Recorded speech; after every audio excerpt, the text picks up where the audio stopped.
ঢালিউডের আলোচিত দুই নায়িকা অপু বিশ্বাস ও শবনম বুবলী দুজনেই সুপারস্টার শাকিব খানের সাবেক স্ত্রী।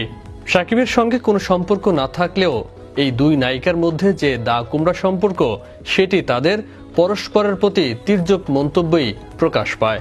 সম্প্রতি আবারও অপু বুবলী মেতেছেন বাকযুদ্ধে। পরিচালক মোহাম্মদ ইকবালের বিট্রে সিনেমা থেকে বাদ পড়ার পর বুবলী জানিয়েছেন, শাকিব খানকে নিয়ে আপত্তিকর মন্তব্য করার কারণেই পরিচালক মোহাম্মদ ইকবালের সিনেমা থেকে সরে দাঁড়িয়েছেন তিনি। বুবলীর এমন মন্তব্য প্রকাশ্যে আসায় অপু বলেন, নিজে সিনেমা থেকে বাদ পড়ে শাকিবকে দেয়াল হিসেবে ব্যবহার করার চেষ্টা করেছেন তিনি।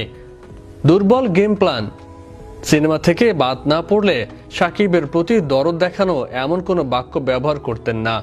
আসলে সবখানে শাকিব খানের নাম মুখে নিয়ে উনি ক্লান্ত হয়ে গেছেন। সংবাদ মাধ্যম অনুযায়ী এবার অপুর সে কথার জবাবে তাকে ইঙ্গিত করে বুবলী জানালেন, বুবলীর নাম নিতে নিতে উনি মানসিক রোগী হয়ে গেছেন। শুধু তাই নয়, অপুকে ছাগলের ৩ নম্বর বাচ্চার সঙ্গেও তুলনা করেছেন প্রকাশ্যে। এছাড়া তিনি প্রকাশ্যে গোপনের নানান কথাও তুলে ধরেছেন। বুবলী বলেন, সব থেকে হাস্যকর হলো উনি নিজের নিঃশ্বাসের থেকেও বুবলী নামটা বেশি নেন। সব জায়গায় শুধু বুবলী বুবলী আর বুবলী। ভাইরাল হওয়ার জন্য তিনি এমন কিছু নেই যা করছেন না।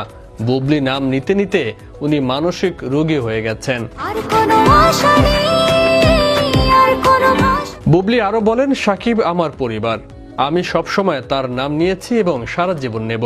পরিবারের সদস্যদের নাম নিতে কেউ কখনো ক্লান্ত হয় না, তবে যাদের স্বার্থ থাকে তারা ক্লান্ত হন। বুবলী আরো বলেন, আর যেই মহিলা এসব বলছে সে কে, যিনি ছাগলের ৩ নম্বর বাচ্চার মতো সবসময় আমাদের মাঝখানে তিরিং বিড়িং করেন, সারাক্ষণ নিজের মতো বানানো মিথ্যা রচনা বলেন। এখন তার ক্যারিয়ারে আলোচনায় থাকার একমাত্র বিষয় আমি ও আমার ছেলে। জাতীয় টেলিভিশনে কি সব উদাহরণ দিচ্ছে যার কোনো অর্থ নেই। কি সব নোংরা আপত্তিকর শব্দ ব্যবহার করছে যা খুবই লজ্জাজনক। তার মুখে সবসময় দুর্গন্ধযুক্ত শব্দগুলো থাকে, কারণ তার ভেতরটাও এরকম। কিছুদিন আগে অপু বিশ্বাস দাবি করেন, শাকিব খানের শত্রুদের সঙ্গে বুবলীর ওঠা বসা বেশি। এ প্রসঙ্গে বুবলী বলেন, ২০০৮ সালে শাকিব অসুস্থ হলে সঙ্গে সঙ্গে দৌড় দিয়ে অন্য জায়গায় সিনেমা সাইন করেছিলেন তিনি। আবার যে নায়কের সঙ্গে সিনেমা সাইন করে তার মৃত্যুর পরই জানাজা শেষ হতে না হতেই পরিচালকদের অন্য নায়ক খুঁজতে বলায় ৫-৬টা সিনেমা থেকে বাদ দেওয়া হয়েছিল এই মহিলাকে।